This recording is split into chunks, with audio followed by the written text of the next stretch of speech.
Hey everybody, Steve Billman here. Thank you for joining me. Today we are going to continue our series, Mastering Rhythm. And I'm calling this Introduction Part 2 because there's a couple things that I wanted to make sure we understand before we dive into actually reading the rhythms, which will be the next video.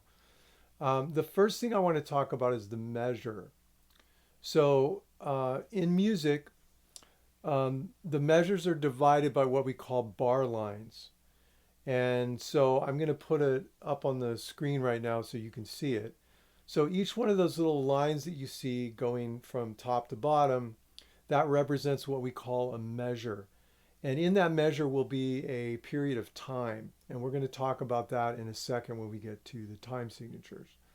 So if you look at the first example that I have there, you'll see that if you count the measures, in between the first where you see the black line, the darker line, and the lighter one, and the two dots, between that and the next line, that is one measure. Then when you start on that end of that measure, there's another one on the other side of it, that's another measure. So each one of those lines, those bars, what we call bar lines, is representing a measure, one measure. And if you count all those in that first example, you'll notice that there's 8 measures or 8 bar lines.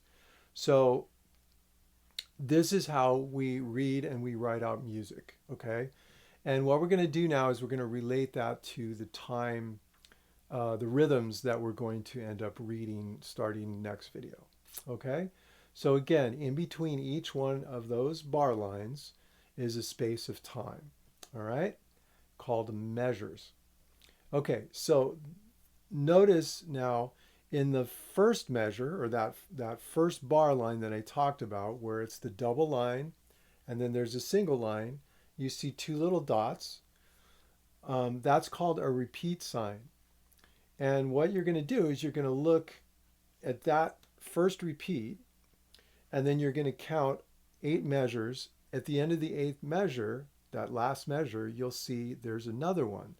There's a darker line with a lighter line and then 2 dots. Notice that on the first one, the dots are on the inside. This is a beginning repeat. Then what that means is you look for the rest where the dots are on the other side, and that's called an end repeat. So what you're going to do is you're going to start in the beginning, the first measure.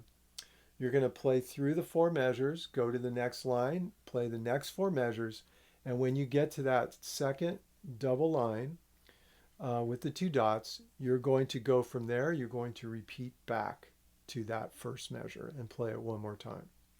Now, sometimes in a piece of music, somebody will write in the beginning of that first measure, play 3 or 4 times. And in that case, then you would play the repeat 3 or 4 times.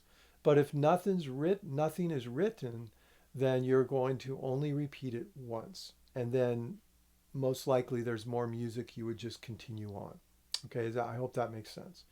So we're going to encounter that in these examples that we're going to be singing starting in the next video. The last thing I wanted to talk about was the time signature. Now the time signature can be a little bit complicated. Again, I'm going to go into it deeper in the theory classes, but I just kind of want to give an overview of it right now because it's important that we understand what it is. So the time signature, I'll say this first because there's a lot of confusion sometimes with this. The time signature has nothing to do with the tempo of the song. The tempo of the song is indicated by the tempo marking. So on a piece of music, you'll see like a little note, like a quarter note or eighth note or whatever it is, equals, and then it will have a number. And that number is going to represent on a metronome the speed that you're going to play that piece at. Okay? So the tempo of a song is indicated by the metronome marking, not by the time signature. That's one thing I just wanted to clear up. There are 2 things that the metronome, or I'm sorry, there are 2 things that the time signature are going to indicate. The first thing is, if you look at it, you'll see it looks like a fraction. So on this particular sheet, I have 4/4. The top number, the first thing it's going to represent, the top number is indicating how many beats are in a measure. Okay, and again, we'll define what a beat is in a second. I also like to say how many counts, because especially if you're not used to music lingo, beat sounds a little confusing, but you can also think of it as counts. Each measure is going to have 4 counts. Now we already defined what the measures are, right? They're indicated by those bar lines. The measure is in between those 2 bar lines. So in between each bar line then, there will be 4 counts or 4 beats.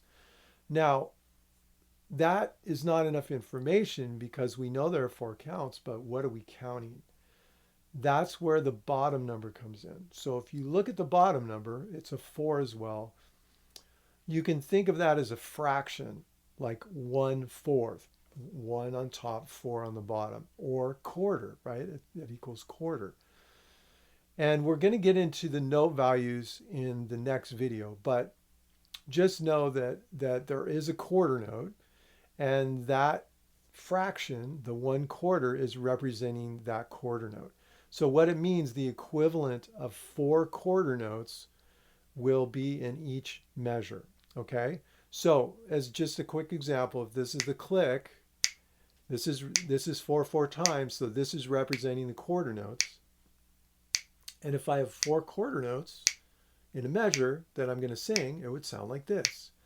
1, 2, 3, 4. Second measure. 1, 2, 3, 4.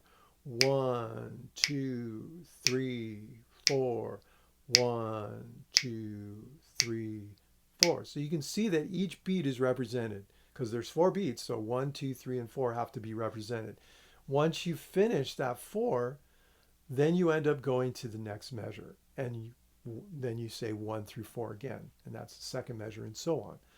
So that's how the time works in music, okay? Those beats are representing the time, and each measure has 4 of those in it. So you start at the top and you go all the way to the bottom using that, okay? All right. So the top number can pretty much be anything.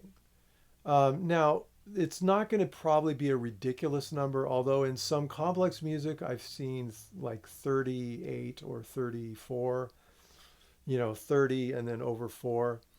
Most common music is either going to be 2/4, 3/4, 4/4. Sometimes you'll get 5/4. In my world, I do a lot of fusion, so 5/4, 7/4 is pretty common. So that number, but really the number can be anything. Again, the most common is 2/4, 2/2 as well, but I'll get to that in a second. But 2/4, 3/4, and 4/4 are the most common. The bottom number is different. The bottom number has to represent a note value. And again, we haven't really covered the note values yet. I'll get to that, at least start that in the next video. But know this, that there are basically whole notes, half notes, quarter notes, eighth notes, 16th notes. And there's other note values too, but those are for the primary ones. So those can be represented in the bottom number, especially the half note. So there's 2/2, which they also call cut time. The half note, the quarter note, obviously we just talked about. The eighth note, so you can have 5/8 or 9/8, and the 16th note as well. You could have 32/16, or you could have 5/16 or whatever. But the point is that I'm trying to make is that the bottom number can only be represented by a note value. And again, that'll become more clear as we go through this class. All right. So I think that was it. I think that was all I wanted to cover. So those 2 things are going to be important now as we go into the next video and we start reading rhythms.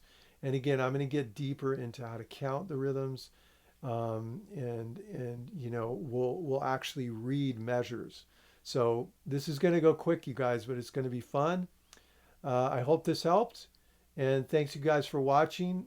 Be sure to subscribe if you haven't already.